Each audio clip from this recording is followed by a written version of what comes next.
We're back to from God. Back to uncommon. Well, teacher, you are our king and you need the arrow. Can you take the arrow? You are our king. I'm gonna be me is the bad guy, and you are our king, and you are so good. And the kids are bad guy. And then the arrow, the cone. Then I'll say the arrow and then the bad guy. The cow, literally right now. Oh yeah, with a chance. The arrow, the spear, and the raincoat, excuse me, teacher, light, excuse me, and the light, sun, silence, rocks, okay, bro, the flowers, the hands, stop, I need to be careful that for practice. We need to go here. We'll go up to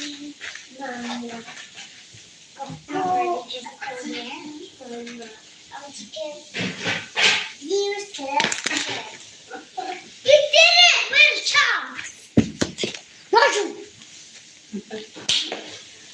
Do you know where it's left short?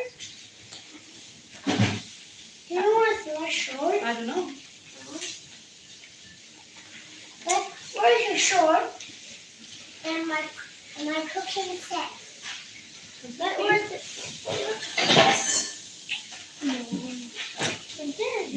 No short. No cooking set. Can you put it in? See, it's nothing. You need to put the rest. Don't do that. Let's go in and then you can see. Okay, let's read it. The Lion King. I'm sure to make this penny. Okay. Good. Across the plains, Mufasa's brother's car was still in his... Okay, from the start. The sun rose over the savannah, huge and yellow in the vast sky. One by one, the animals raised their heads to the sun and began to move. Yes, impala leaped, zebras galloped, and elephants swayed across the plains. Large and small, they swam, flew, and marched to Pride Rock, where Mufasa, their king, stood proud and tall. Then, leaning on his walking stick, came Rafiki, a wise old friend of the king. The crowds parted before him, and he climbed bright rocks until he reached Mufasa and hugged him. Mufasa smiled and strode over to his wife, Sarabi. Nestled at her post was their tiny hog. Rafiki smeared a red juice and scattered dust across the cub's forehead. Then he carried the cub to the edge of the pride rock, holding him high above his head for all to see. Simba, their new prince and future king. Across the plains, Mufasa's brother's car was still in his lair. Life's not fair, is it? Is it? He said, wrapping a helpless mouse under his paws. You see, I shall never be king, and you, he went on, dangling the mouse over his mouth, shall never see the light of another day. Didn't your mother never... He is God. Yeah, he's playing with his food, the mouse. He's swinging it up here, and then said, I am Scar, and then I'm not gonna be a king. And you, mouse, my food, is not going to see any light at all, because I'm gonna gobble you up right now. Like this. And then, Eat mouse? yeah, since Jump. mouse. Jump. Yeah, lions eat mouse. Didn't your mother ever tell you not to play with your food? The king's advisor so interrupted. What do you want? Scar demanded. I'm here to announce that King Mufasa is on his way, said Cecil. So you'd better have a good excuse for missing the ceremony this morning. Oh, said Scar sarcastically. I quiver with fear. He pounds on Sasso, trapping him in his mouth. Scar! Mufasa shouted from the entrance of the lair. Drop him! Impeccable timing, Your Majesty, said Sasso. Mufasa strode towards Scar, Sir Ravi and I didn't see you at the presentation of Simba. Sasso hopped forwards. As the king's brother, you should have been first in line. Well, I was first in line until the little Herbal was born, replied Scar. That Herbal is my son and your future king, said Mufasa. Oh, I shall practice my courtesy, said Scar, turning away. Don't turn your back on me, Scar! Oh, no, Mufasa. Perhaps you shouldn't turn your back on me, hissed Scar. Is that a challenge? Roared Mufasa. I didn't dream of challenging you. As far as brains go, I got the lion's share. But when it comes to brute strength, I'm afraid I'm the swallow end of the gin pool. And on those words, Scar struck away. That night, as the rain fell and lightning crackled through the sky, Rafiki stood beneath the branches of the tree, painting a picture of a lion cub on the bark. Simba, he said with a smile. As the months passed, Simba grew into a curious cub, running all over Pride Rock. One morning before dawn, he rushed to his father. Dad, Dad, Dad, he called, nudging him. Come on, Dad, you promised. Okay, I'm up, said Mufasa. He led Simba to the edge of the pride right to watch the dawn light break across the sky. Look, Simba, everything the light touches our kingdom, said Mufasa. A king's time as ruler rises and falls like the sun. One day, Simba, the sun will set on my time here and will rise with you as the new king. And this all be mine, gasped Simba. Everything, said Mufasa. What about the shadowy place? Asked Simba. That's beyond our borders. Mufasa replied, You must never go there, Simba. Together, father and son began to walk across the plains with Sasso flying behind them.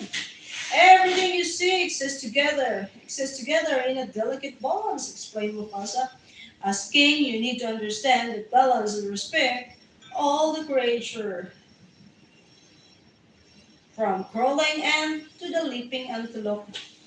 I am the daddy lion, okay? But I am then, also the daddy we don't lion. eat the antelope.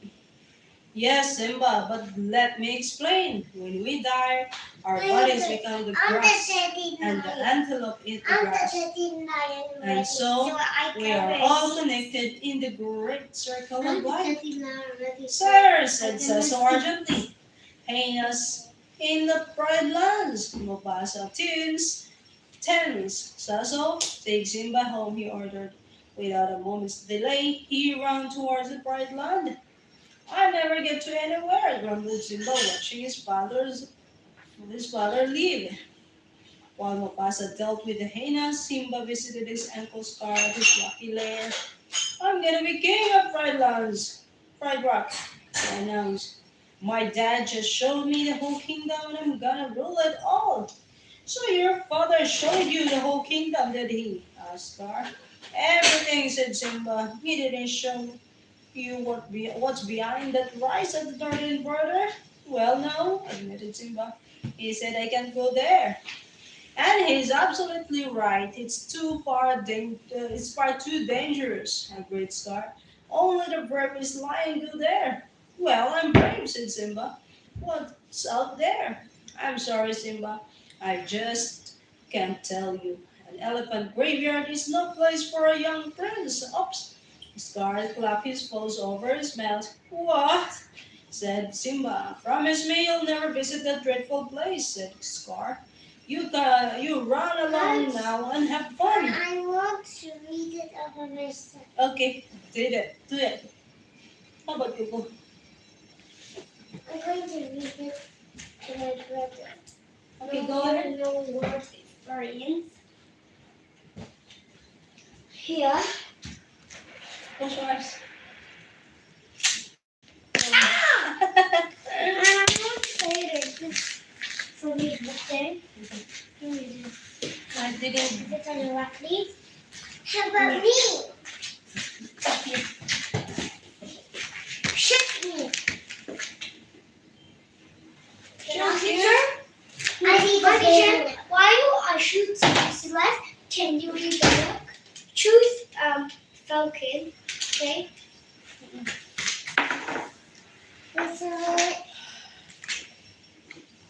You're gonna shoot me.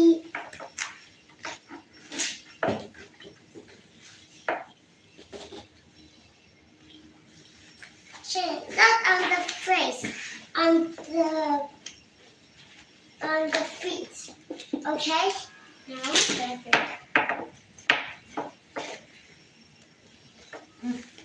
Just on the face, okay?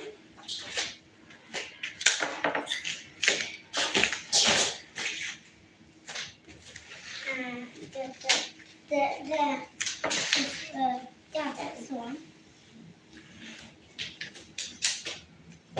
Lifting a wing. Usually people. Sit on your lap. Hey, I'm ready with Coco. This. Let's just do the space. Like, check this. No. Stop. Auntie Joe, sit in the middle. Auntie Joe, sit in the middle. It's okay. It's okay. That one, please. Move a little bit there. Scoop over, please. Go, Celeste. Whew. Leaving the. Jump. Scoop over, please. Go, Celeste. Go. Go, Celeste. I want here. Okay, you move there. I'm in the middle. The balls are not big enough for this big male lion. Are you ready? Go. Usually people notice Sam Wilson, especially when he was talking. But somehow that wouldn't be the case that day. He had gone undercover to expose a crime ring. He was pretending to be one of the bad guys to catch them in the act. He made sure to dress the part so he did not stand out. Yung siw-siw. What's that, Bernie? Siw-siw. Oh. That way, nobody would suspect he was secretly an avenger. But when he left to meet the crooks, his pit, Falcon Redwing followed him. At the meeting, Redwing circled around the sound. A burly blonde teeth named Hoyt pointed at Sam's feathered friend and yelled, "Hey, that's Redwing, Falcon's pet bird." Then he stared at Sam and said, "That means you're the Falcon." Oh no, Sam's sting operation was not going as planned. Suddenly, Hoyt and the other crooks surrounded Falcon and Redwing. Hoyt turned his paws and growled, "Looks like we caged the Falcon boys." The Falcon boys, aided by Redwing's sharp talons, Sam fought his way out of the den of thieves. The two were outnumbered, but they were trained for a tough situation like that, even without Sam's Falcon suit. Falcon and Redwing led the crooks on a lengthy chase. The heroes soon found themselves back into an old. And this one and now, and you can this one, and which one do you want to be? Hoyt and his men were getting tired. Sam, on the other hand, had saved his strength. This one? Have you He this felt one? that the fight was finally about to go his way.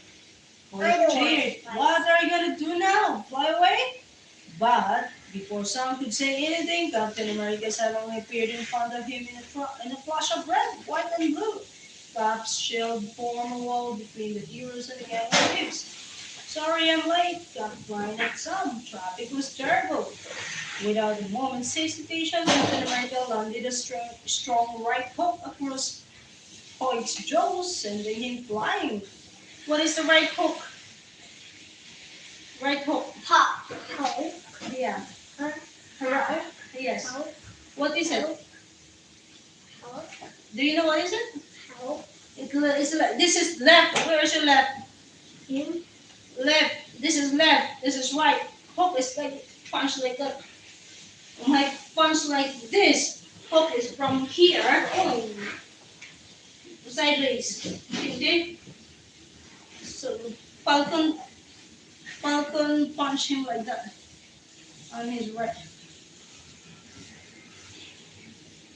Later at the Venture Tower, Sam clearly has something on his mind when he and Captain America sat down to lunch.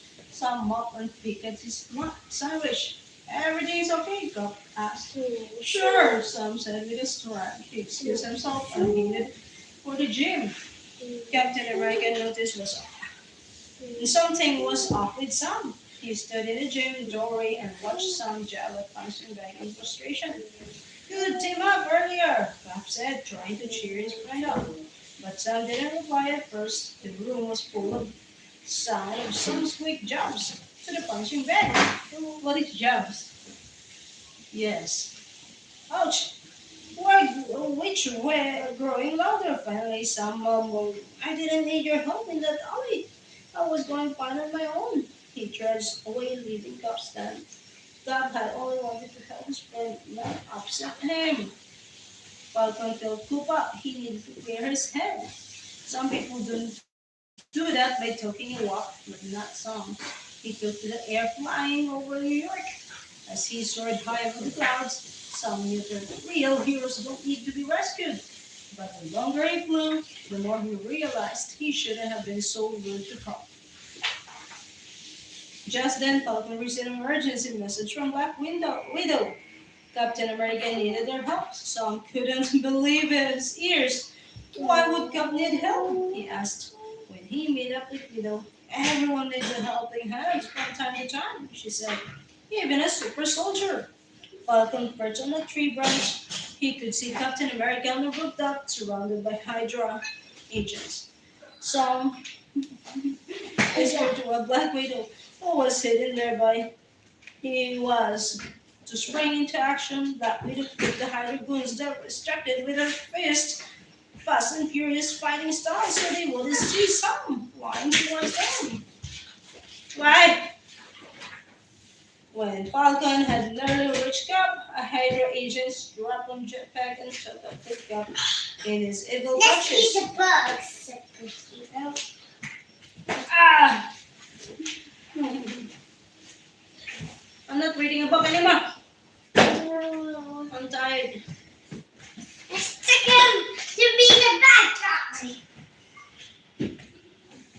Okay, let's go to sleep. We're a superhero. Help!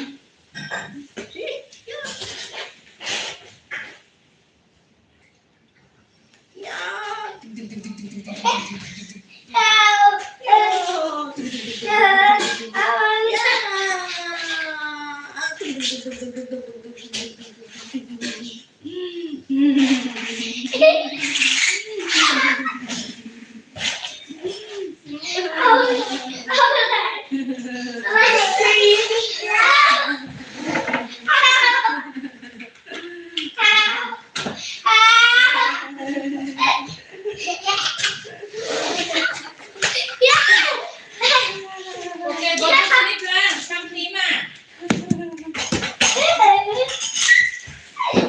Nap time. Go wee first. Say lang, Klima.